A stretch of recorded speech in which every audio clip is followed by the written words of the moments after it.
Hello, everyone, and welcome back to another episode of What the Forensics. My name is Journey, and I am joined here today by the lovely Nicole and Rebecca. This week, Rebecca will be telling us all about the case of Edward Snowden, and Nicole will be starting our conversation with some information about espionage and how it played an instrumental role in this case, which I'm very excited to hear about because I know nothing about this case. And there's no listener's discretion for this case study, so we have a very PG episode. And with that, I will pass it over to Rebecca. Thank you, Journey. So to get started, as usual, I'm going to go into a bit of his background and childhood, and then just delve into kind of how he did what he did. So to get started, Edward Joseph Snowden was born on June 21st, 1983 in North Carolina. In the early 1990s, Snowden's family moved to the Fort Meade area of Maryland, which coincidentally, as we'll get to a little later on, is near the National Security Agency, or NSA's, headquarters. In 1998, Snowden was in his sophomore year of high school when he was diagnosed with mononucleosis, which is more commonly known as mono, which is just a viral infection caused by the Epstein-Barr virus, and he subsequently missed 4 months of school because of this infection.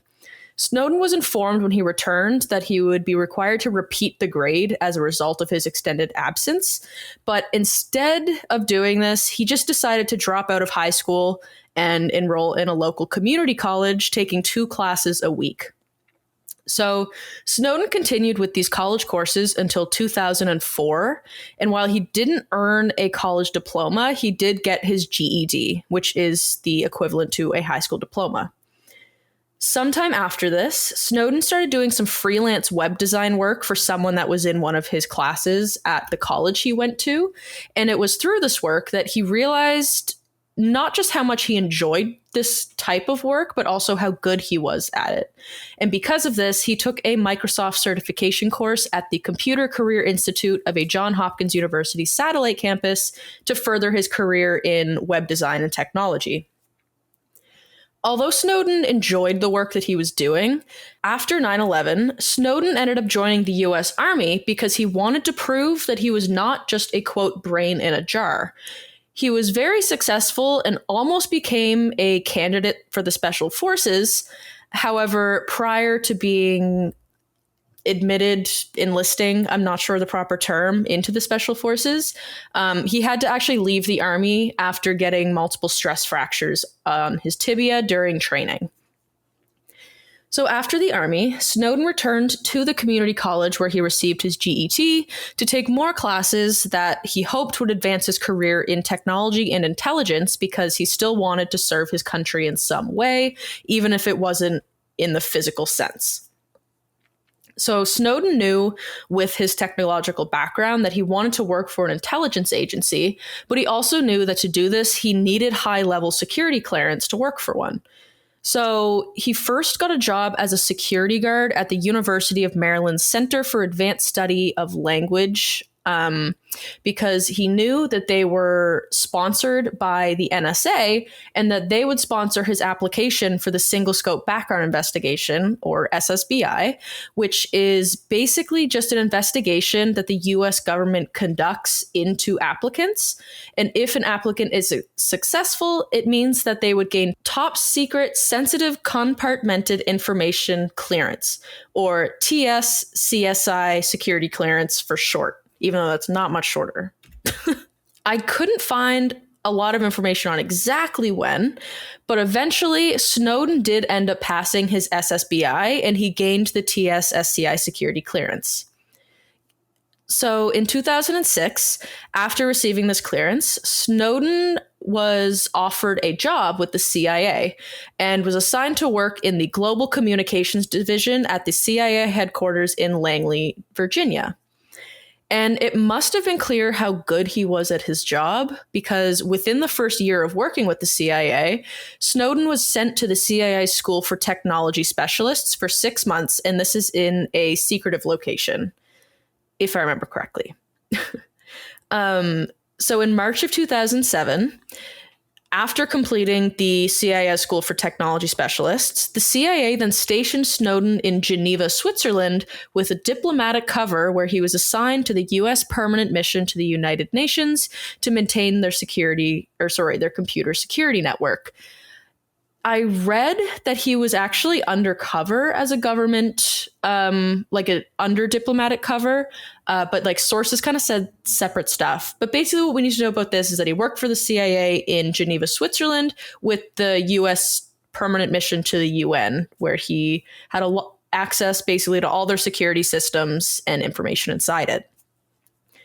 So Snowden continued working for the CIA for another 2 years before resigning in February of 2009 after his supervisor had put a report on Snowden's file that detailed his behavior and work habits. And it included that the supervisor had suspicions that Snowden had at some point attempted to break into the classified computer files that he didn't have access to be reading. So after resigning, because I guess he didn't like this suspicion being put on him by the CIA for fair reason, he began to work as a contractor for the NSA in Japan, but he did so under the company Dell, like the computer company, sometime in late 2009. While working for the NSA in Japan, Snowden's main role was to connect the Japanese NSA's system architecture with that of the CIA's, as well as to build a system that was called Epic Shelter. And this was a comprehensive disaster recovery system that could be used to restore all of the NSA systems to normal in case there's an attack or an emergency or something else that causes their systems to fail. Also, while working here in Japan, Snowden was selected at the last minute to attend and present a briefing on how Chinese intelligence services were currently targeting the U.S. intelligence community and how that community could respond to and mitigate those targets. Snowden was not the initial pick to present this. However, at last minute, the person who got really sick. And so Snowden was called in to give it. And this really just opened up his eyes to a whole new world of security problems. So it was at this time that Snowden was really shown the extent to which other nations, which in this presentation's case is China, are able to collect and analyze an absolute absurd amount of technological data from over 1 billion of their citizens, doing so by monitoring their daily phone and internet communications. So in turn, this caused Snowden to begin questioning the USA's activity, as he believed that they wouldn't know so much about China's surveillance tactics unless they were also conducting similar large-scale surveillance of their own citizens. It was around this time that Snowden had also learned about a program that the NSA had called Stellar Wind. And it was designed for mass surveillance around the world of all internet communications between citizens and people. So Snowden remained in Japan until 2011, when he moved to Maryland to work with Dell again. But this time, instead of under the NSA, he worked as a contractor for the CIA. And he did so in a sales position because he stated that after learning all of this information about intelligence and kind of security and surveillance by governments, he wanted to kind of have just a normal life because he was concerned about the government's conduct with regards to the mass surveillance. And even though he did hold a sales position for a short time to kind of regain some normalcy, it seems that the knowledge that he had gained during this time was really taking a toll on his health, as he began sharing kind of concerns about what he was learning about this activity with his girlfriend. But he also began getting very tired and having a lot of other kind of malaise, and then began having epileptic seizures. And due to these seizures, Snowden was forced to take a disability leave from work. So after returning from disability leave, things really started to ramp up for Snowden in terms of the content that he was discovering. So once back from leave, Snowden and his girlfriend moved to Oahu, Hawaii in March of 2012. And here is where Snowden took a job, again, working for Dell as a contractor for the NSA facility on the island. His role at this NSA facility was a SharePoint systems administrator. And just for reference, SharePoint is just a Microsoft application, just like Excel or Word. And he was the only employee of this location's Office of Information Sharing. So this work pretty much gave him the perfect opportunity to begin digging into just how capable the NSA was at surveillance. And during this time, he also wanted to investigate whether the NSA was abusing their power with the ability they have to mass surveil their citizens. So, while working as the SharePoint systems administrator, Snowden developed a system that created an automated queue that pulled classified documents, which were posted to the intelligence community's read boards, which, to my understanding, are essentially like a wiki page or like a Cole's Notes of classified documents that's updated like every time a classified document is published. And by compiling these, it would create a news feed that could be personalized for every employee based on their interests as well as their security clearance. So if they only had confidential security clearance and were interested in intelligence information, then they would receive confidential documents pertaining to that and nothing higher. That's crazy that he created like a Reddit for classified documents. Right? That's basically wild. That's how I took it as like what it is too. And it's insane. Oh my gosh, that's wild. So he created this program successfully and he ended up calling it Heartbeat. And although he created Heartbeat to be used by employees of the NSA, he also programmed it to pull information from the CIA, FBI, and the Department of Justice's Joint Worldwide Intelligence Communications Systems networks. So he had a lot of confidential documents in his system.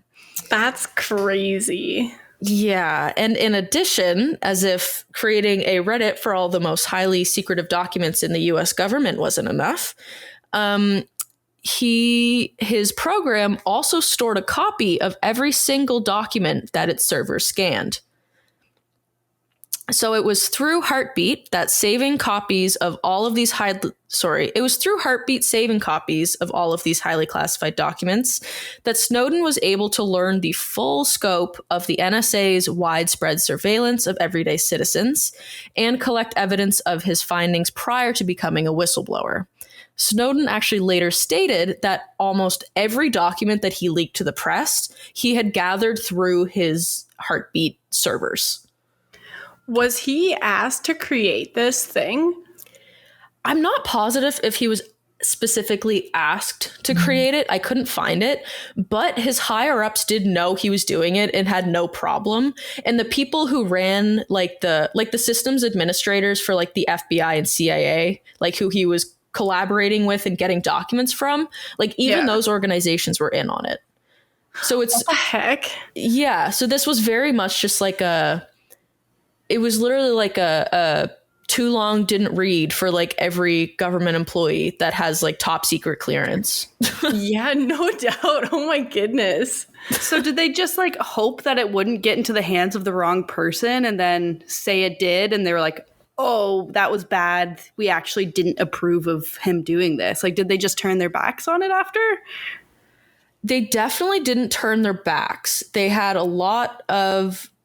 government had a lot of stuff to say, which I don't really get into, but it includes, as I'll get into later, like the Espionage Act.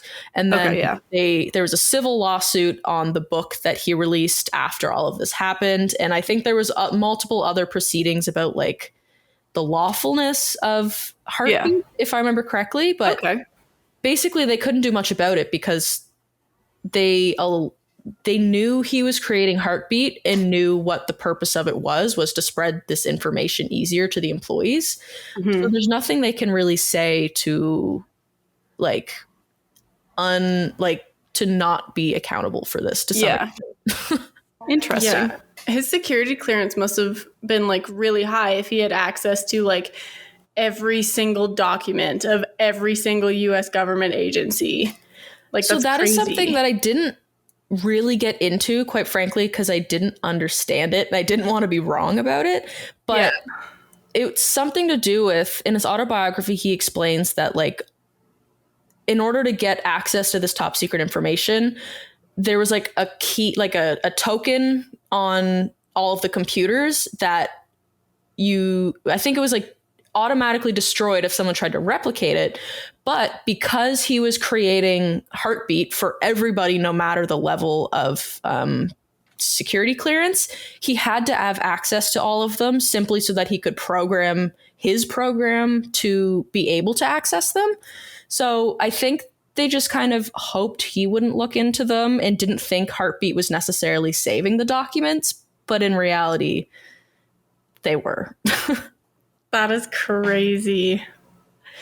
Yeah, so I agree. It is. Like, it was pretty crazy reading all of this. And also just seeing the movie Snowden and being like, oh, Heartbeat, I remember that. But I'm not positive if this was directly as a result of Heartbeat or not. But at some point throughout all of this stuff happening, Snowden discovered 3 programs that were used by various US agencies that allowed the government to survey essentially the entire internet and communication of their citizens. So the first program was called Prism, and this collected all email, audio, video, and chat data from major tech corporations, including Google and Microsoft. The second was Upstream Collective, and this one directly tapped into internet service providers to collect data on all of their internet traffic.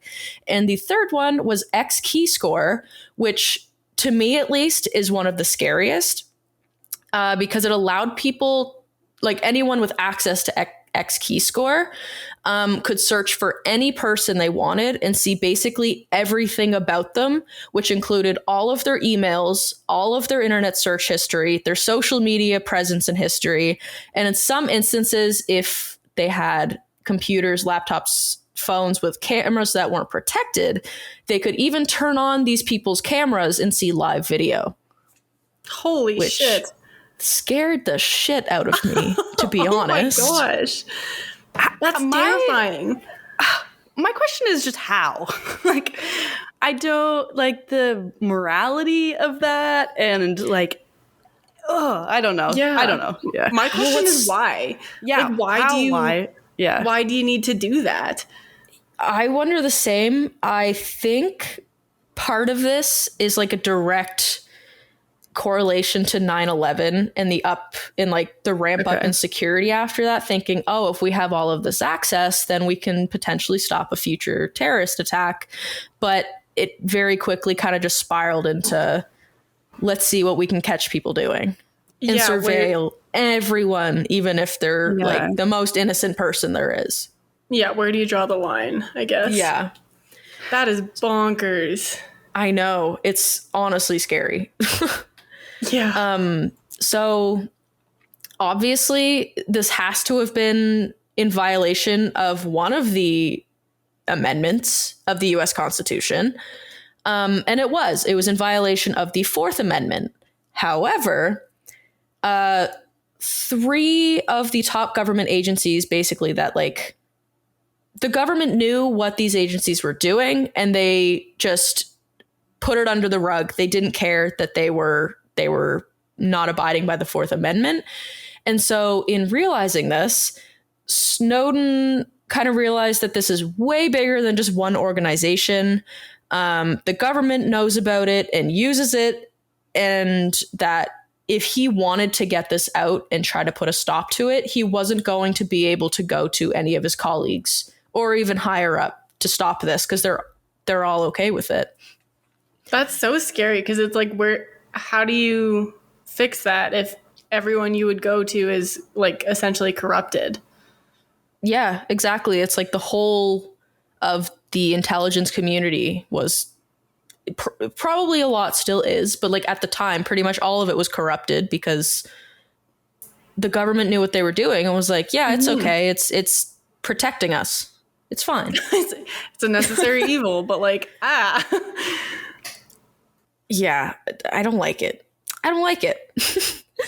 But realizing that there was no one in the government that he could go to express his concerns, he decided that the only option was for him to become a whistleblower and inform the public of the mass surveillance being conducted. This is probably the scariest episode we've ever done. Yeah, like listening to it and having our cameras on and just like existing and like having our whole podcast being done through technology too. It's just like I'm sitting here thinking like, is someone watching us right now? Are they getting a free show of an early release of our episode? Like, right? Like I just want to put like a blue tack over my camera, like a blue sticky tack. I'm so thankful that my camera, like, I can unplug or I can, like, close so they can't see. Yeah. Same. I remember, like, in middle school, kind of related, but, like, I remember being told, like, hey, cover your camera because people have access to it. And I was like, that's not a thing. Like, there's no way they could have access to all of these things. But I'm thinking, like, if it is a thing, like, oh, it's just some hacker. It'll never happen to me. It's so uncommon. But no, the government was doing it. Yeah. Well, I was always like, oh, like, I have a MacBook, like, the light will turn on if the camera's being used. So I'll just look for that. It won't matter. But now I'm like, what if they can just turn the light off? Yeah. Yeah. They have ways around, probably. Right? Oh, my gosh.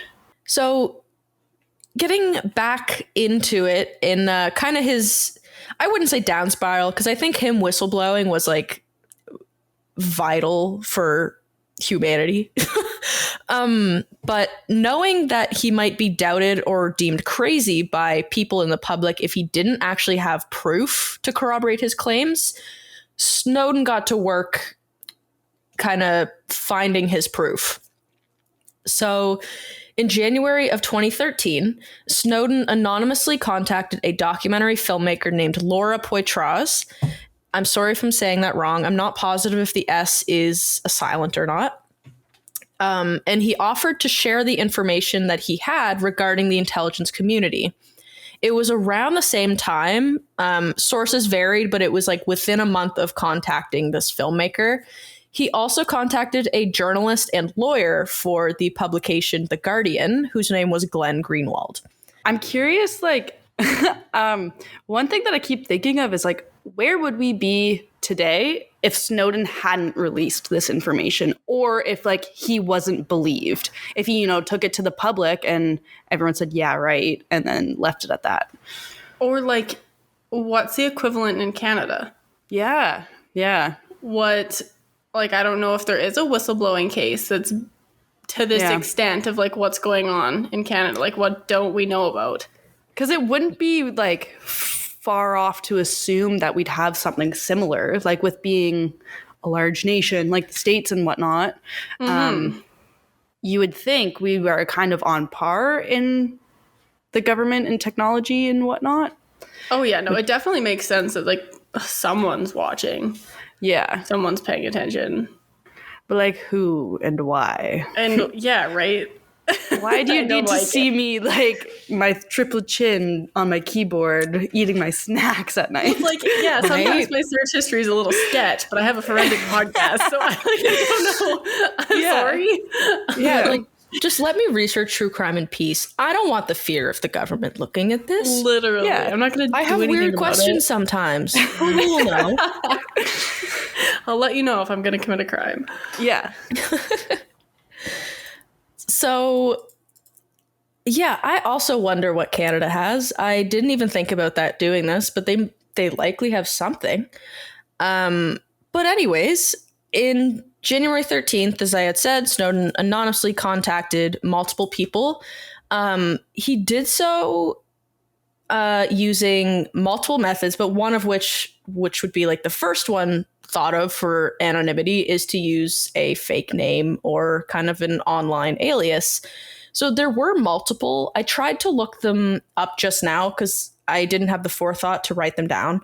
But one of the three that he used was Verax. I'm not positive why he used this code name, but Verax is one of the things he went by. So knowing the technology that the government had for surveillance, Snowden took a number of measures to remain completely anonymous in addition to the anonymous name, one of which was using only local Wi-Fi networks, which he used while driving around his car in Oahu and accessing them using an antenna and a magnetic GPS sensor. So basically, he tried not to stay stationed in one place for too long, and he made sure never to use any Wi-Fi network that could be connected to him. So the next one he did, he used the web, I think it's a web browser or web system called Tor. And this is one of the main operators for the dark web. So basically it's way harder to trace anything using Tor. Yeah, I don't know a lot about it. I'm sorry. And he also used a system that allowed him to spoof his computer's MAC address so that his specific computer couldn't be traced to him and couldn't be traced to make like a trail of where it has connected. So after doing all of these things and more to assure his anonymity, Snowden got to work compiling documents to take to his press contacts. So at work, Snowden hid this activity by telling his higher-ups that he was simply performing compatibility testing, but what he was really doing was transferring documents from Heartbeat's server to an outdated Dell PC that was in his office. Once these documents were transferred to the PC, he then transferred that info onto an SD card and compacted and encrypted them. And then once on an SD card, he still had to figure out how to get it out of the building and through security. So he would hide it in multiple ways, including putting the SD card inside a Rubik's Cube, holding it on the inside of his cheek. I think at one point he just put it in his sock. I don't know how they didn't detect them in the metal detectors. Is there no metal in SD cards, or is it too small? I'm not sure, but he managed to evade security and get out everything that he wanted to. So once through security, he brought the SD cards home and then transferred the documents onto an external hard drive that he just kept out in the open on his desk. I assume the reason he did this, like just kept the drive on his desk, was to evade suspicion, because if there was a lot of super secret documents on it, you would probably expect someone to be hiding it somewhere instead of out in the plain open. So then in March of 2013, Snowden resigned from Dell and began working for the National Threat Operations Center, or the NTOC, in Honolulu as a contractor.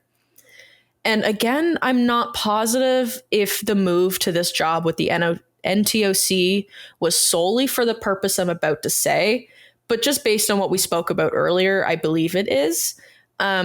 So the NTOC had access to X-Keyscore, which was the program that they were able to access people's emails, phone calls, video cameras, all of that stuff. So I'm assuming he went to work for this knowing they would hire him as a contractor because he has crazy experience with the NSA and CIA, and he knew he would be able to access this system. So in May of 2013, Snowden told his employer that he required emergency medical leave because his epilepsy was acting up, but in reality, it was just to prepare to leave the country to safely leak all of the information he had collected. And just a small side note that I hadn't put in here, he tried his very best to protect his girlfriend from all of this. She didn't know quite the extent of how serious all of this was, but he actually didn't take medical leave until the day after his girlfriend went on a camping trip because he didn't want her to know anything was going wrong or that anything could possibly be endangering them. This man is beyond smart. Like, I friggin' know. Dude, and I'm pretty sure at this point he still doesn't have like a college degree or diploma or anything. Like, he's just really friggin' smart. That is, wow, yeah. Yeah, so later in May of 2013, so same month, different day, Snowden left the US to go to Hong Kong and took with him 4 laptops, a decoy, a laptop that was never connected to any networks, and he never planned to use to connect to any networks. So basically, in the eyes of the government surveillance, this computer doesn't exist. One for secure communications, and then one laptop for regular communication that would probably be seen by the government. Also, he had chosen Hong Kong because he did a lot of research regarding like where would be the safest for him to travel to in order to leak this information. And that's where he decided on, was Hong Kong. So he first bought a ticket to Tokyo in cash, and then he went from US to Tokyo. And then once in Tokyo, he purchased another plane ticket, this time to Hong Kong, and once again in cash, and flew from Tokyo to Hong Kong on May 20th of 2013. Once he was in Hong Kong, Snowden met with Poitras and Greenwald in his hotel room, where he introduced himself, basically gave them the rundown of the operation and everything going on, and he was then interviewed. Obviously, with consent, he wanted to be interviewed on camera by Poitras. So just a couple weeks after his arrival in Hong Kong, on January 6th of 2013, Greenwald released his first article on Snowden's story, and it was published in The Guardian, detailing a court warrant by the U.S. Foreign Intelligence Surveillance Act, or FISA, that ordered the communications company Verizon to provide daily information to the NSA about all of their metadata of the day. So because of a warrant, like a legal government warrant, this private company had to give the NSA everything they knew about all of their clients. So every day, all of their clients, all activity, daily, this happened. Yeah, essentially, yes. Wow. Okay. Why would you want that? Like, that's too much information. Like, you can't even, like, You can't go through all of that. Yeah. There's, like, that's impossible to go through. Like, maybe you can search for keywords, but someone still has to compile all of the data to get that to even make sense of anything. Yeah, I genuinely, like, I don't know what they were doing with all of this. Because I agree, it is way too much to ever go through all of it, especially if they're giving them this information daily, and there's probably at least millions of Verizon users. And, like, I understand, like, the need for, you want to, like, protect your country from domestic terrorism, which we'll talk about more in our next episode. But, like, there's got to be, like, an easier way. Like, I don't understand that maybe invades people's privacy just a little bit less. Right? Especially if you're a citizen who, like, doesn't plan on terrorizing the country. Like, which I can safely say is, like, most of the country. Maybe less so in America right now, but that's a different story. Well, and yeah, like, how much is just, like, university students doing research, or like us three talking about it, right? Like, some opinions we share on here, like, oh, we could get flagged for whatever. But it's like, we're not. Who then separates that and makes the decision as to what's bad and what's normal? You know what I mean? What's a credible exactly versus people just, like, shooting the shit, right? Yeah. Wild. Exactly. Like, there's such a fine line, and it requires way more investigation than I think they could reasonably do on the amount of data that they're getting. Well, yeah, by the time you've, like, done the research and you have the thing, like, the event could have happened.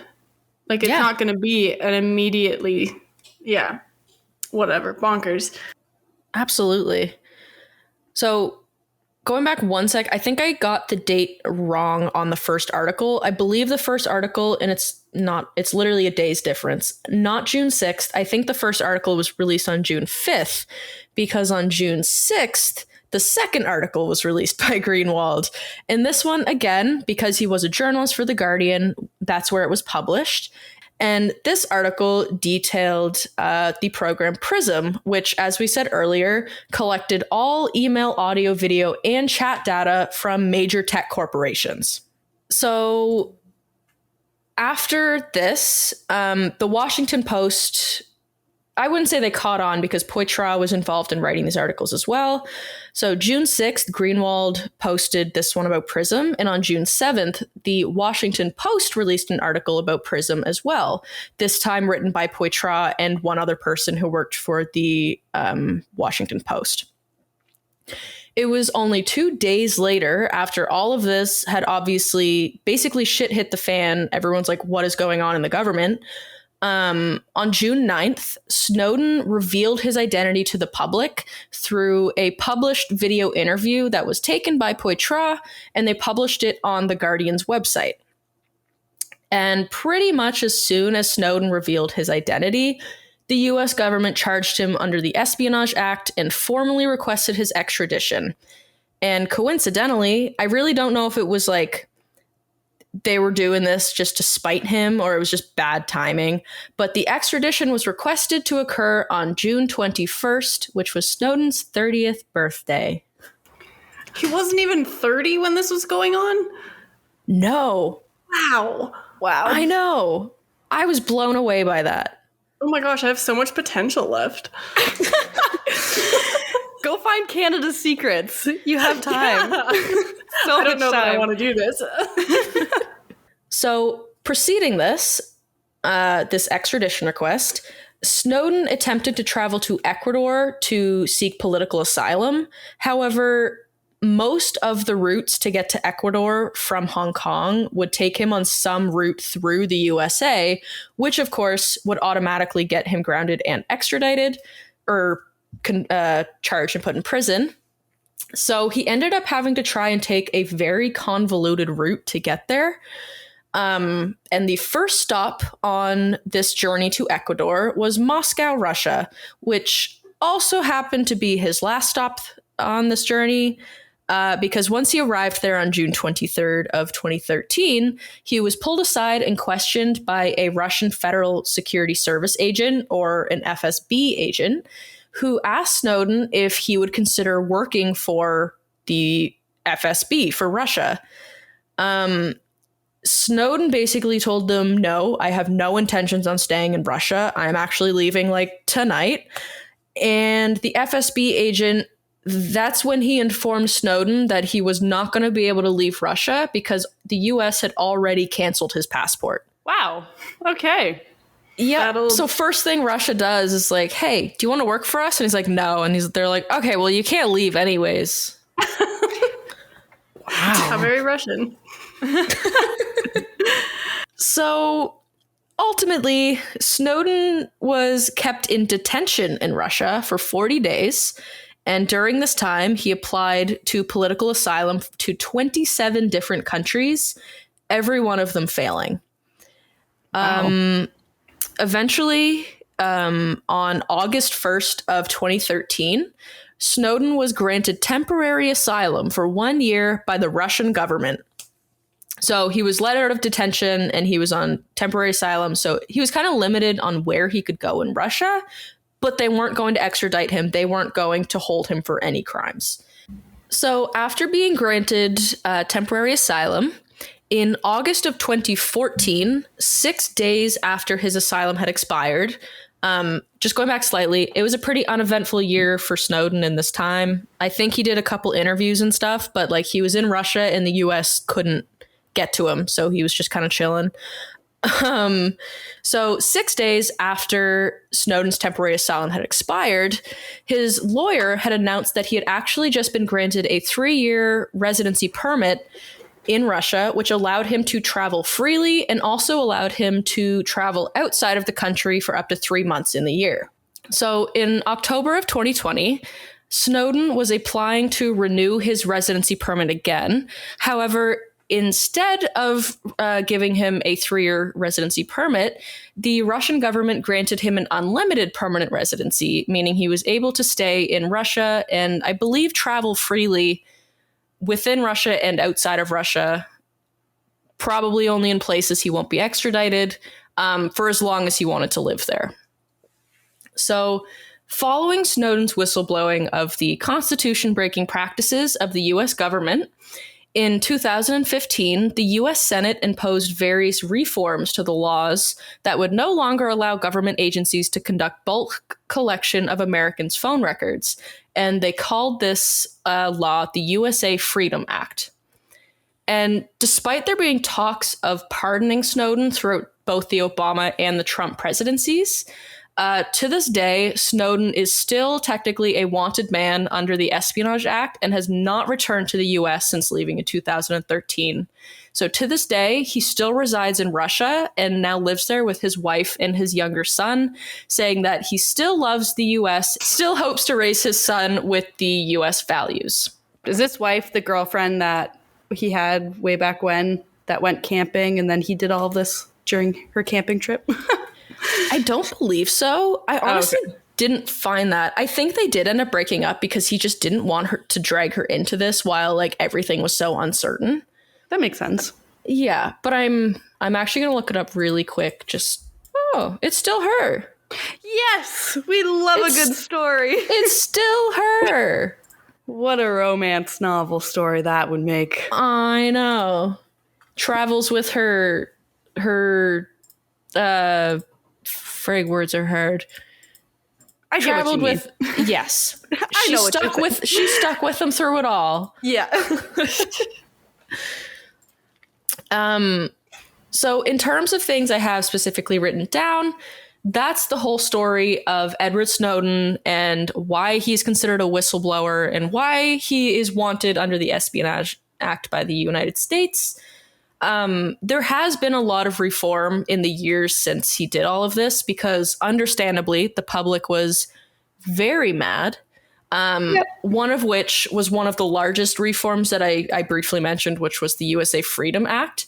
But it was through his work of kind of sharing all this information that they found that the NSA was actually also colluding with the government in the UK to collect more information because there was certain kind of jurisdictions and things that the NSA was not allowed to do in the UK that UK officials were allowed to do. So they were working together to kind of compile all of their work. So there was that. And then it's a huge Wikipedia page of reforms and bill changes and more things that came to light after all of this. But it's all thanks basically to Edward Snowden deciding that everyone needed to know that the government was actively spying on all of us. That is crazy. Well, I'm glad he said something. Yeah, I am too. Like, what a brave man to risk his whole life. Literally, he was obviously so confident that he knew he would never be able to be a free man in the United States, even though morally, I think he's doing the right thing. That before even being a whistleblower, he already left to ensure his freedom. Yeah, the forethought is crazy. Like you had mentioned, Journey, like just the smarts that you would need to plan everything. Like that's a lot. Yeah, no kidding. Wow. Well, thank you, Rebecca. That was horrifying. Yeah, definitely like the amount of intelligence just around like technology and stuff nowadays that we don't even know the grasp of is scary. And even with like the Snapchat AI feature, which is stupid scary now, and like I'm too scared to like try that. I haven't tried it, but I kept accidentally clicking on it, and then it used to have like the cancel, like you don't need to agree to it. It doesn't have that anymore. You have to agree to it. Oh. And I was like, sick. Yeah, because I had it pop up, and then I was like, no, I don't want to do it, but it stays up at the top of my queue as if it's like my number one friend up there, and I'm like, you can't get rid of it. It'll like if you can't delete it. Nope, you can like pay for Snapchat Plus to unpin it, but you can never delete it. Ooh, that's screwed up. Seems like it's violating something. I'm like, right? I don't like that. I don't. No, that's not fun. I don't like that either. But yeah, I try not to think too hard about it because it gets real scary. Well, speaking of AI too, Spotify has like a new AI DJ too.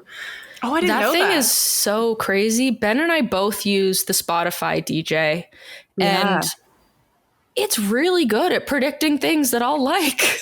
It is. It does like throw me off, like for a loop sometimes when the like. I don't know if it's the same for you, but like my DJ has like a groovy black man's voice. And so mine does too. Yeah. So when I'm listening to music, all of a sudden I get this man speaking to me in my headphones. who the fuck is, like, where are you coming from? I'm like, right, yes, the DJ. Oh my goodness, that would be terrifying. Yeah, I was not expecting it. I'll say that the first time I listened to it. No doubt. Well, that's one thing I do like about Spotify is that, like, it chooses your music for you. Like, if you just, like, shuffle a playlist, I'm like, this is what I like, because I don't like choosing the next song. Yeah. Yeah. No, Spotify has suggested so many songs that are now in, like, my most replayed. Yeah. Yeah, if AI is going to be used for something, let it be my music taste and not my personal data and videos of myself, please. Same. I don't mind you recommending me some new cool artists, but don't look at what I do in my own time. Yeah. Thank you so much. All right. Okay. Well, with that knowledge, Nicole, do you want to tell us more about, like, the history of espionage and, like, the Espionage Act and all that jazz? Yes, I would love to. Before I do delve into kind of like the history and the uses of espionage, though, I figured it would be kind of beneficial to quickly go over what espionage really is, and then some terms that are associated with it. And then I will also preface my spiel with saying that, like, not a lot is publicly known about spies and espionage itself and, like, the life of a spy. And what we hear, what we know, kind of a lot comes from film and fiction and whatnot. And this is just because, you know, by nature, spying is a secretive profession, so we're not going to know a lot about it. But espionage is defined as the practice of gathering confidential information through spying methods, which often uses covert, clandestine, illegal, or unethical behaviors or actions. So espionage is the act of obtaining classified information, essentially, and then spies themselves are the ones who are in, like, the field, who are the ones gathering the information for intelligence organizations, and they're also known as agents or assets. There is then the military intelligence, and this is espionage associated with the military and information having to do with, like, tactical or strategic value. And an important component of military intelligence has to do with the collection of signals intelligence, which is also known as, like, SIGINT, which is just signal and intelligence. They weren't very clever with that one. But this type of information is obtained through monitoring and decrypting information that's transmitted via signals. So this would be like satellite, radio, telephones, all that fun stuff. Furthermore, there's also industrial espionage, and this has to do with the corporate world and revolves around information that could provide commercial or economic gain. So some examples of information within industrial espionage could include client lists, research documents, and trade secrets. And with the advancements in technology, cyber espionage also exists, which is when computer systems are used and hacked into to obtain classified information. So our case with Snowden would then fall under more so cyber espionage, and then maybe a bit of military intelligence, but it doesn't really have to do with military. So I'd probably just lump it into cyber espionage. But interestingly, espionage and spies are apparently described as being the second oldest profession in the world. I don't know the accuracy of this statement, but I do know there is a very long history of espionage, even like with written records dating back thousands of years. So I wouldn't be surprised if that was the case. But just quickly, I wanted to ask you guys, what do you guys think beats out espionage and takes the number one spot for oldest profession? Prostitution. Yes. I was just going to say that. It sure is. You guys are so smart. We learned that somewhere. I remember a professor telling me that. Yeah. Yeah, it's like one of those things that, like, the three of us know because we each learned it in one of the classes, but it's just buried somewhere back there. And I'm like, I don't know where I heard that. Yeah. So espionage dates back to ancient civilizations, with 5th century written reports describing the use of spies in the Indus Valley over 2,500 years ago. There are also ancient hieroglyphs and papyri that discuss court spies, in addition to descriptions of Egypt's military and slave trade operations. And a lot of Egyptian espionage operations focused on gaining information about both the military and political strengths of their rivals in Greece and Rome from about 1000 BC onwards. And it was those who were literate that were often employed as spies, as they could use their written communications to transmit these messages that, you know, the majority of the folk wouldn't be able to read.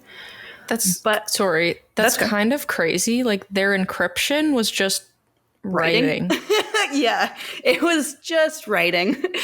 Wow. But because the literacy it makes rate total was not sense. there. But nowadays, it's like we have so much stuff that like we can't decrypt because it's had to get so complicated. So it's crazy that there was a time that it was just written out in like plain language, and people would look at it and go, "Oh, I don't know what that is." I don't know. Yeah, and it's like crazy to see too, like with the timeline of espionage, you go from like spies who were literate being the ones who were spying to then moving towards like everyday folk or like military personnel that were just like rats in a maze doing their job, to then like going back to the academic advanced like type of personnel working as military. So it's like cool to see kind of like the sinusoidal wave of intelligence being used. But yeah, I kind of mentioned that later on. I won't spoil. It's a really super slight tangent. There's a show about, like, it takes place during World War II, so it's somewhat historical, but it's still fiction, called Transatlantic, and it's about trying to smuggle people out of Marseille, or Jewish people during the war, and it involves espionage, and it's a super neat series to see kind of how, like you said, like everyday people are employed as spies. Yep, they would just like take them off the street sometimes. So very interesting in that regard. But with this, with written communication and literacy being kind of the main use or main backbone of spies, this also came the development of codes in addition to disguising their writings. So yeah, their like normal writing was enough at the time because not a lot could read, but then they did start developing more codes, and then they also started to use like trick inks as well, and then they'd start to have hidden compartments in their clothing to hide the notes in. So like it slowly progressed as the field progressed. And Egyptian spies pretty well created the blueprint of poison use. And so they would extract poisons from plants and snakes, and then they would use these toxins to like assassinate their targets or like use them to gain information or for acts of sabotage, which I found kind of interesting. And one of the earliest records we have of espionage comes from what's known as the Amarna letters from ancient Egypt. And this kind of dates back to roughly the 14th century BCE. And these are diplomatic correspondences on clay tablets that do mention intelligence and espionage in their contents. So obviously they're not like espionage, like plain words, but like it does discuss espionage and the profession of spying. But kind of moving past ancient Egypt now, with the development of ancient Greek cities, complex and efficient means of communication emerged. So messages began to be delivered between cities via couriers, and then both outposts and towers were created to relay important information. And they would use what's known as semaphore. And this is basically a form of communication by visual signals, often with flags or lights. So this is where, like, if you hold your arms in a certain way, like that's A, or like that's B, if both your arms, that kind of thing. So that was used to get communication across kind of longer distances. The Middle East and later Byzantium was home to one of the earliest civilian intelligence agencies, where information pertaining to opposing militaries and economic practices from traders, merchants, sailors, and other businessmen was collected. And there's a comprehensive military treatise called The Art of War that was penned by Sun Tzu roughly around the 5th century BCE in China. that has multiple chapters that discusses the use of spies both on and off the battlefield. So there's written records of espionage, which I find super interesting. Like, it's not all oral tradition storytelling. Like, we have it not in print, but written down for us to read and see. I think it's really cool because, like, with the art of war, like, there's always been, like, war and secrets and all that fun stuff. So it does make sense that there is a little bit of, like, espionage going on in the background, right? Yeah. And I feel like anytime you have a body of power, somehow, in some way, you're going to have spies. Like, regardless if you want spies or not, it's going to happen. Espionage is bound to happen. Yeah. And I think that's just, it goes hand in hand with large nations or large powers. Yeah, it's the power grab. Everyone wants their chance. So, like, they're going to undermine the person who's in power right now. And the way to do that is to gather intelligence that... Exactly. Like, yeah. Exactly.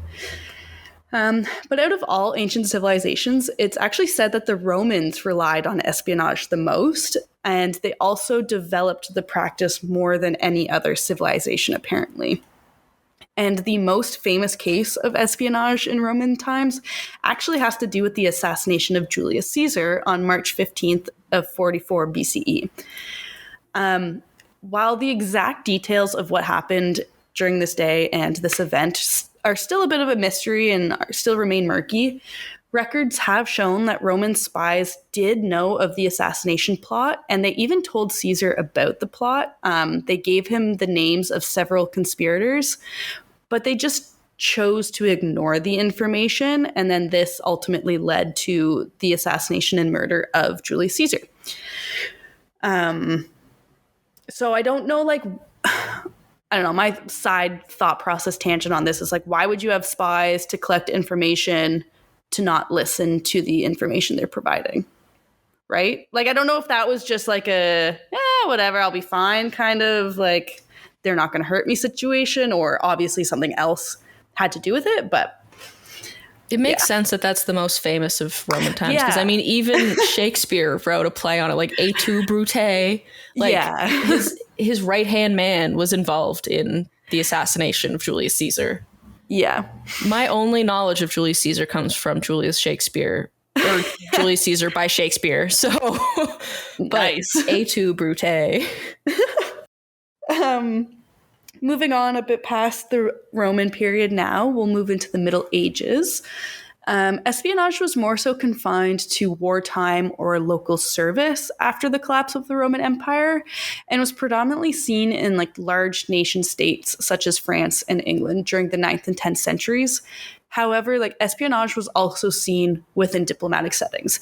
So, like, even though espionage was seen predominantly in these areas, I don't think you'd ever I don't think espionage would ever be gotten rid of at any point, if that makes sense. Like, even if you try to squash it and stop it and whatever, you're still going to have it. But that wasn't like the focus of intelligence services at that time. And, you know, like, as I mentioned in Egypt with literate folk, at this time, there was actually a rarity of literate individuals. So messages were then shifted and delivered verbatim by couriers or clergy who acted as scribes, carrying diplomatic messages between monarchs or feudal lords. So here we start to see the shift of like people who can read to people who can talk and can just listen and verbatim explain what was happening or transmit that message.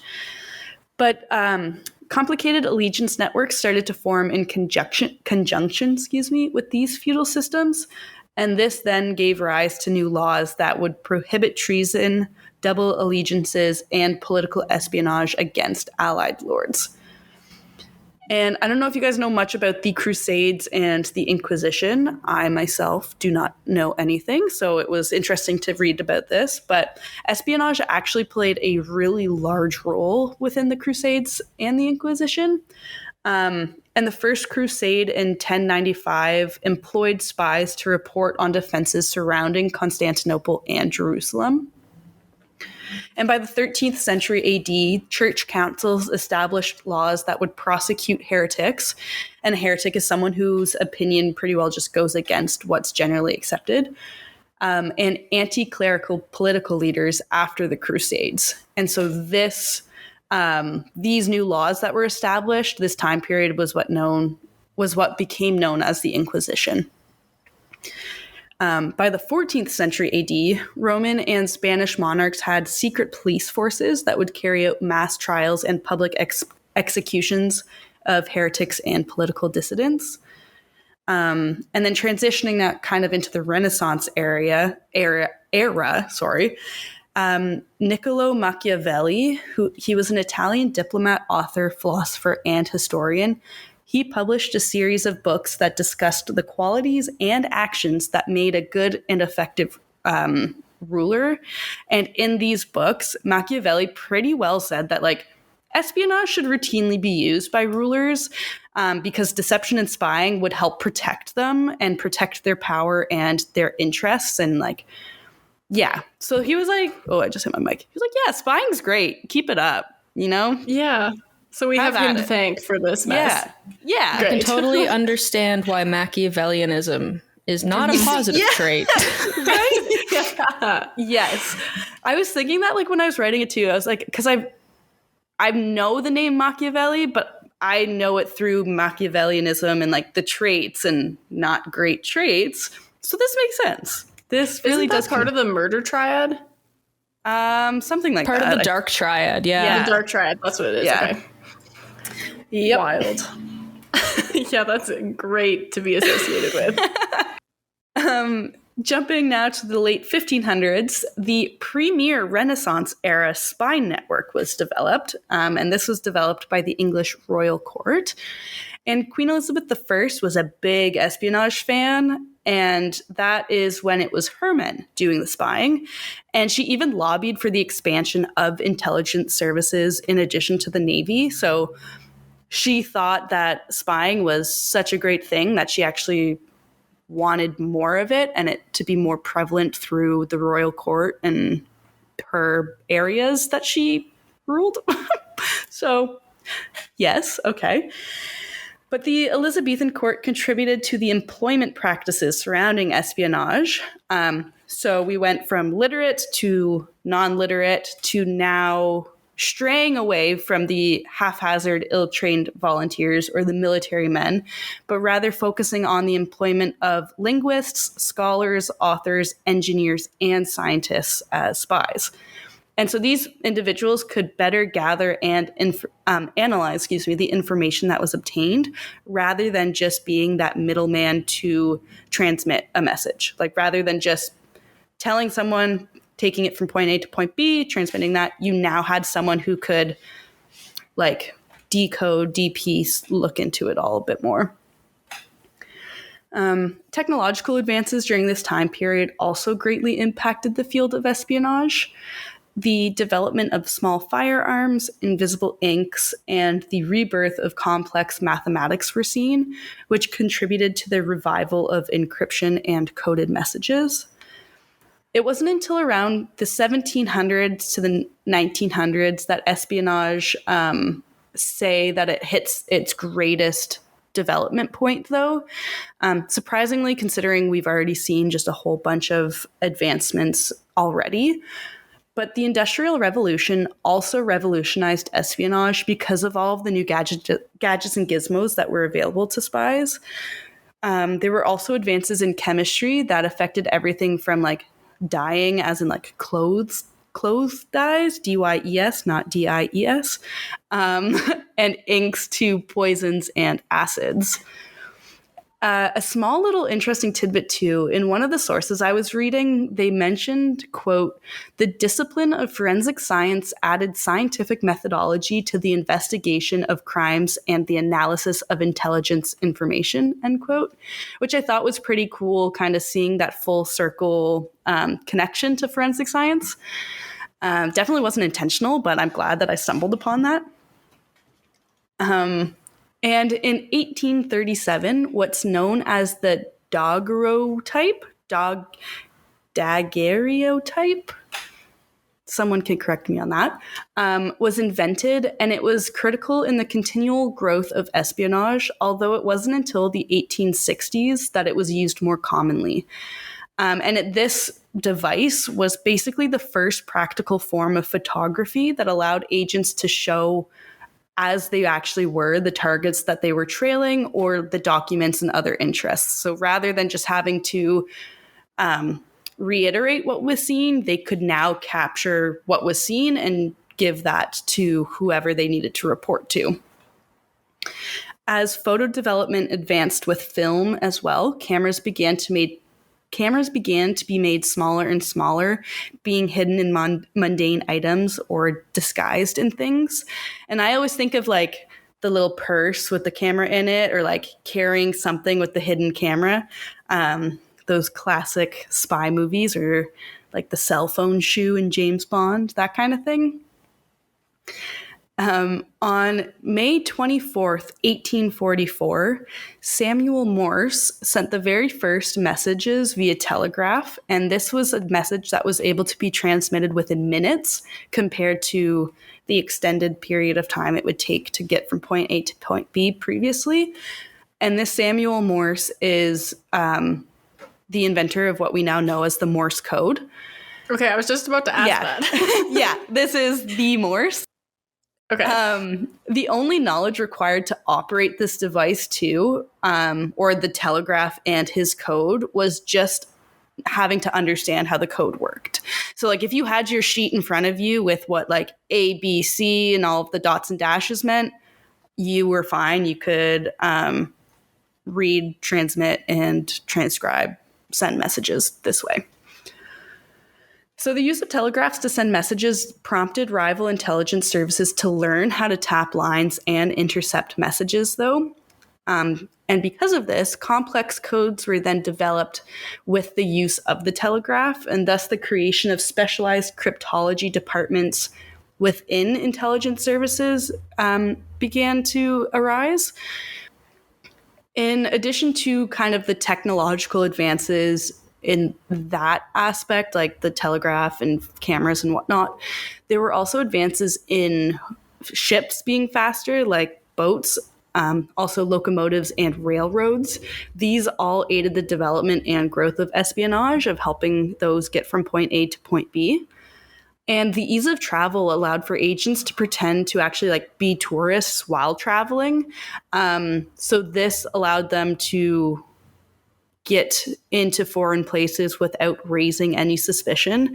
Obviously, they kind of cracked down on that during World War I and World War II, but at the time, this was super beneficial Morse to the code field. used as well in World War I and II? Okay. I was like... I believe so, yeah. Yeah, I don't see why not. Like, I think it was kind of, once it was invented, it just always had its place somewhere. And like even now it's still used. That makes sense. To this day. Yeah. By the 20th century now, espionage became more involved with research and the analysis component compared to more battlefield and political focus.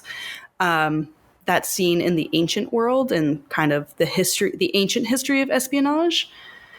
But it was only until fairly recently, when considering the entire history of espionage, that official intelligence organizations were founded, establishing spying as a proper profession. So before this, it used to be viewed as a very dishonest and disreputable field to be working in. And then this creating these intelligence organizations shifted that viewpoint towards more of like a legitimate method of gaining information, and thus becoming a legitimate profession. And it wasn't until World War I that these agencies and organizations were formed in a lot of countries, including the United States. And it was these agencies where... it was these agencies that were solely devoted to procuring confidential information. So their task was to get information during the war, and that was really it. They weren't kind of fishing for information here or there.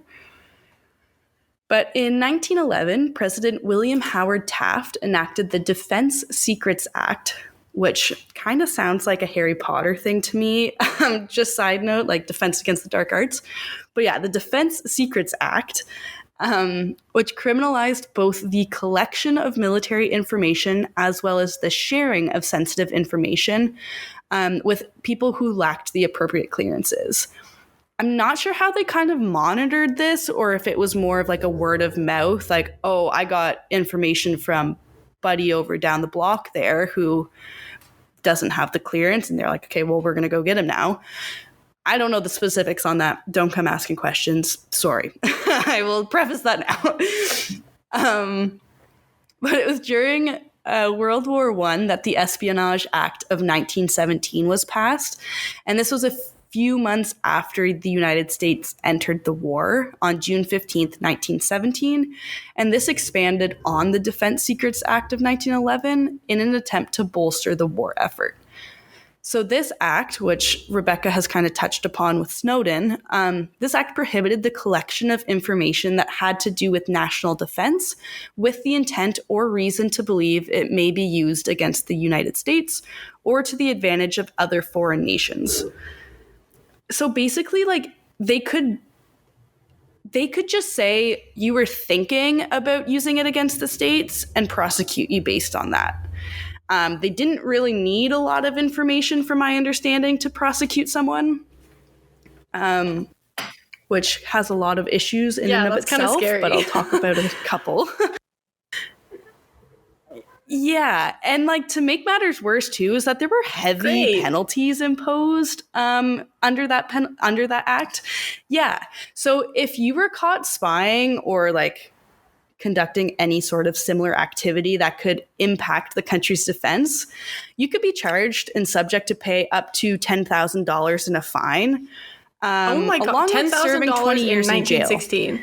Quick. 1917. Yeah, so quick 1917, not that it would make a big difference, but yeah. Quick inflation calculation, because I did look that up because I was curious. That would be around $237,000 in today's money. I don't know if that's like dollar for dollar, but it's still quite a bit more, I would say. Yeah, that's a lot of money in 1917.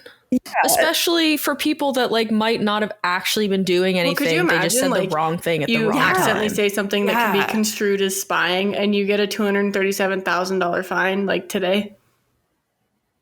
Like that's a house. Okay, well, what? I'm just kidding. Oh my gosh. Yep. Yeah. Yeah, and like I definitely don't know their method of prosecution and trial, if trials even were held with all of this. Like, I really don't know. Spy world is very secretive. Can't find a lot of this stuff online. But to kind of add on to that, if you were caught or charged during the war, this could be up to 30 years in jail. So you thought 20 was bad? Psych, we'll give you 30. Not a great time. That's for sure. That being said, though, as scary as it does seem to be like penalized and prosecuted, only 2 American civilian. Okay, well, no, I take that back, because many people were prosecuted and penalized for it, but only 2 American civilians were ever executed under the act, actually. So in 1953, Julius and Ethel Rosenberg were charged and convicted for disclosing nuclear secrets to the Soviet Union. And they were both faced with the death penalty and killed. Okay, sharing nuclear secrets during a world war is a pretty big deal. Yeah, I'm like, you know what? That's I can understand. That makes sense. I can see where they're coming from. Like, just kind of gossiping to a girlfriend, though, that may be a little extreme. But yeah, nuclear secrets makes sense. Kind of past that threshold, I will say. And in 1918, so pretty well just a year after the Espionage Act came into effect, the Sedition Act was soon passed. And this was essentially just an amendment of the Espionage Act. And with this act, you could now be prosecuted for making false statements that interfered with the war effort or abused the US government flag, constitution, or military. And so this is in addition to interfering with the production of war materials. So basically, like, if you were caught bad mouthing or getting in the way of the war effort or like talking badly about it, boom, you could be prosecuted. I was wondering, is this where the notion comes from when people say like it's illegal to deface the flag? Oh, maybe. I didn't see anything in my research, but that would make sense. Yeah, because like I don't know much about that at all, but like I've heard in recent Twitter scrollings, because Twitter is a scary place now, that like people talking about how defacing the flag is illegal and everything, and then others defending it, and I'm like, I don't know. But if it was under the Sedition Act, like, it seems like that's essentially what they're saying. Like you mentioned, defacing the flag. Yeah, the defacing the flag constitution, right? I don't see how in wartime, what if you accidentally step on a flag that has fallen? Yeah. And so like this really was controversial at the time because it like wholeheartedly impedes on their First Amendment right of free speech. Like people who were kind of going against, I mean, this is kind of extreme in that sense, but like anyone who went against the draft and were like posting flyers or creating like pamphlets that were like anti-military kind of propaganda, that would fall under it. But then that goes against like, well, when does it become free speech and when does that get constricted and where's that line in between it all? So yeah, any speech critical of the war could now fall under these acts, and any speech negative or ill viewed of the United States, you could be prosecuted for, which seems a bit extreme. Again, I really don't know how they were like prosecuting this. Like, I don't know if you had to just openly be shit talking the government beside government officials for them to be like, hey, that's not right, we're going to prosecute you. Or if like they started tapping places and like recording conversations, which wouldn't be surprised. The government has done it forethought in that sense in the future, but I wouldn't put it past them. And while the Sedition Act of 1918 was repealed in 1920, between 1918 and 1920, like those 2 years while it was in effect, over 2,000 people were charged for alleged violations, which is a lot of people. That's a lot of people. Oh my goodness. Yeah. Wow. And like, I guess it could be more, could be less, but like 2,000 that's 1,000 per year. Mm-hmm. Like, what are you charging them on? You know, like, yeah. Is it ranging everywhere from like talking poorly of the draft to throwing out a United States flag to like assassination plans? Like, who knows? Like, yeah, it's kind of all over the place. That's wild. And as we kind of have already learned with Edward Snowden and what Rebecca has taught us, many aspects of the Espionage Act still remain law to this day, and you can still be prosecuted and charged under this law. But during World War II, the use of cryptology and codes regained popularity again.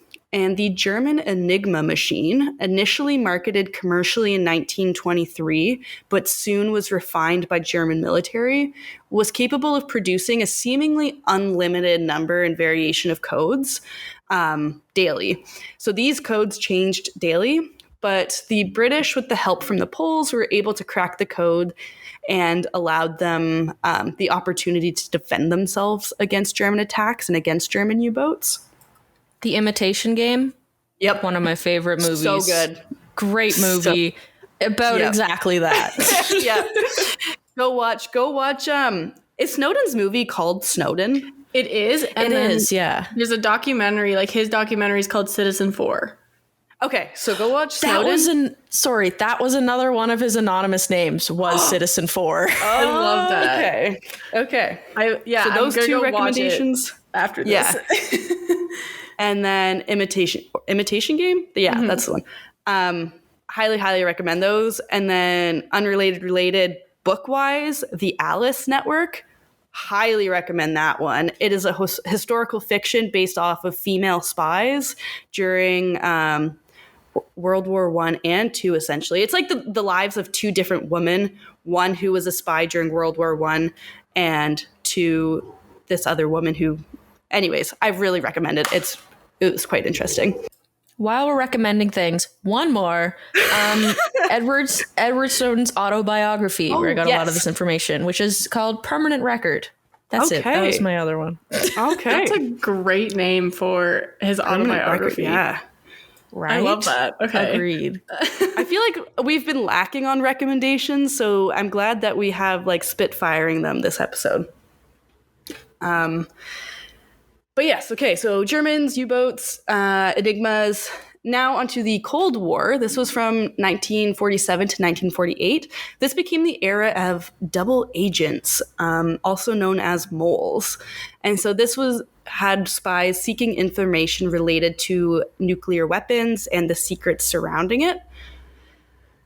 Come 1950, though, amendments were made to the Espionage Act, but since then, there have yet to be any significant revisions to this act. I do think that maybe times should change, especially with Snowden and him being prosecuted under it. I think there needs to be a lot of reform throughout that, but that can be said the same with all of America's laws pretty well. Well, all laws in general, I'd say. But just kind of briefly, some more recent cases, obviously, our very own Edward Snowden, who, like Rebecca mentioned, was charged under the Act in 2013. There was also in May 2019, the WikiLeaks founder, Julian Assange, he was indicted under the Act, which included 17 counts of violating this Act. And Journey, you had mentioned previously, just in like side conversation, something recent had come out about his case. Yeah, he had, there was something about him being like extradited to the US from, I think, Ecuador. Like what is with Ecuador? Ago, he was denied like extradition to the US. Oh, wow. Was my understanding. I didn't read the article in its entirety, but there's still like stuff going on with it, which is pretty crazy. And we even had a listener reach out to us and say, you guys should include this guy in your episode. Oh, so, cool. Yeah, like, so that started 2019. So crazy that it's still happening now. What, 4 years later? This still under the Act? Yeah, it is crazy. And then the most recent, up to date, in 2022, well, I guess the Assange would be the most recent, but in 2022, federal agents searched former President Donald Trump's Florida residence, seizing top secret documents. And the search warrant used to obtain these documents referred to the Espionage Act. So they were using the Espionage Act in their search warrant, stating that possible laws had been broken, and that's what allowed them to go into his home and retrieve all of these files. And like, they don't know what the use, like the purpose of this was, but I'm pretty sure it was like somewhere over 300 classified files were just gone and found in Trump's Florida home. Wow. If he didn't want to be caught with them, he shouldn't have taken them. Simple as that. Like, why does he need those? Why? It's also like, you're not in office anymore. Like, this doesn't concern you. Even when you are in office, this doesn't concern you. Do not take that home. Yeah. Yeah. This isn't like an after-school study project that you need to up your knowledge on. Like, leave them where they are in their proper place. That makes him talking to North Korea's leader just, a little bit more scarier. Mm-hmm. I don't want to jump on that conspiracy train, but yikes. Yeah, I think a lot could be unpacked from that, but that's all I'll touch on there. But yeah, I just found it really cool that they're still, like, as of a year ago, still citing the Espionage Act in cases. That especially a large case like with Trump. Mm-hmm. Like, that's a lot. That would be something else if that like went to trial and like things came out of that. Yeah. Wow. But yeah, that's what I have on espionage. Well, thank you for sharing. You're welcome. Oh my goodness, this is probably one of my favorite episodes. I love it. It makes me want to go listen in on conversations and see what information I can obtain. Right? Do I some would love to spying spy around the on some neighborhood. people. I remember when I was younger, my brother would always, like, every time, like, someone, like, came out to the farm or whatever to do, like work or, like, read our electrical meter or, like, whatever, he would, like, pretend to be a spy and put on, like, his ghillie suit and, like, run around to see if he could see them. And he was so obvious, but it was so funny. That was his favorite thing, was, like, being a spy. Oh my gosh. I think it would be a lot. I recommend Alice Network because it goes into, like, the crap that they dealt with and, like, how, especially as female spies, because I guess that's, like, we don't know a lot about women in the wartime and, like, women spies and all of this. So, like, it was fascinating to learn what was done to get information. Is that on Netflix? The Alice Network? It's a book. Sorry, it's a book. I You thought it gotta was a read movie. that. Yeah, Oh, no, okay. sorry. Okay, You actually gotta put some time into it. Yeah, that's fair. Maybe an audiobook. I don't know. I haven't delved into that yet.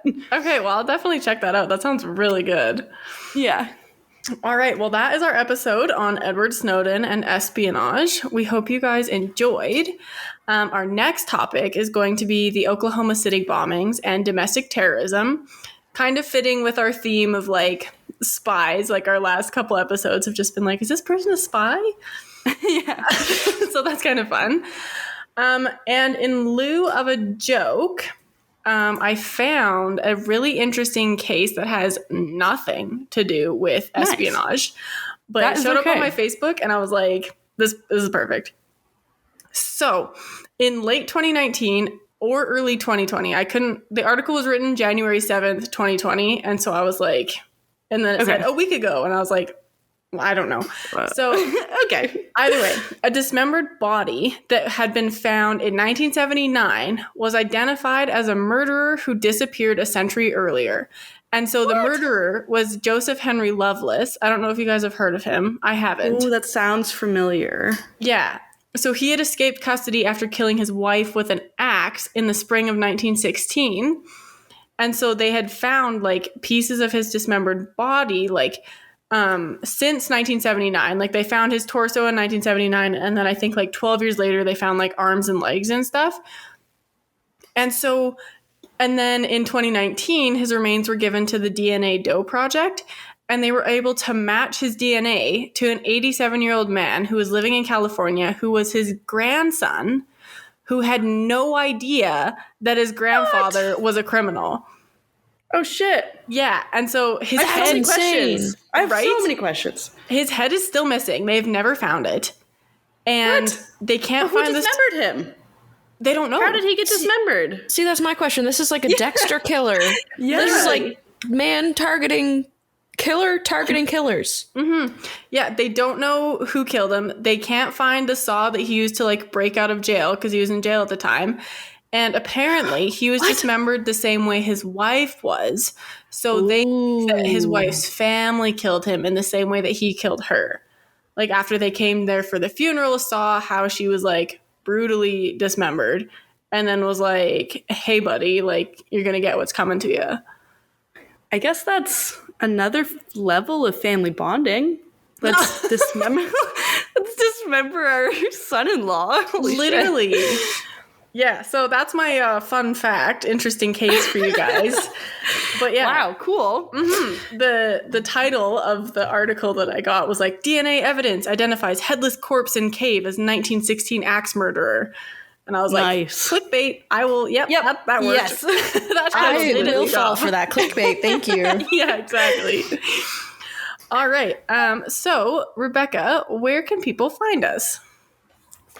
People can find us on Instagram, YouTube, and Facebook at What the Forensics. We also have a Twitter page that is not terribly active, but it is a thing at WT Forensics PC. To check out all of our sources and images and book and movie recommendations that we just gave, you can go to our website at whattheforensics.ca. Or if you want to contact us, if you have any questions or concerns or story ideas, you can either leave us a note on our website. We have a contact form, or directly email us at whattheforensics@gmail.com. Thank you, Rebecca. So, And also just make sure to give us a review wherever you listen to podcasts. We'd love to read them, and it helps us stay relevant in the whole podcast universe.